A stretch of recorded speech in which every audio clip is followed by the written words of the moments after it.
ঈদে দেশের প্রেক্ষাগৃহ কাঁপাচ্ছে তুফান। সে তুফান নিয়ে এবার বড় চমক ফাঁস করেছেন সিনেমাটির পরিচালক রায়হান রাফি।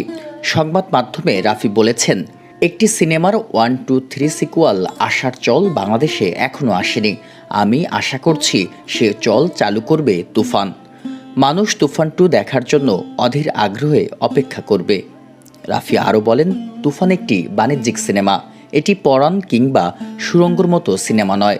অনেক প্ল্যান করে তুফান সিনেমার গল্প লেখা হয়েছে। এ সিনেমাটিকেই ট্রেইলার বলতে পারেন, কারণ তুফান 2 হলো আসল সিনেমা। সে সিনেমায় অনেক বড় চমক আছে। খুব শীঘ্রই তুফান 2 নিয়ে আসবো আশা করছি। এই মুহূর্তে প্রতিটি সিনেমা হলে দর্শকের উপচে পড়া ভিড় তুফান সিনেমাটির কেন্দ্রীয় চরিত্রে অভিনয় করেছেন সাকিব।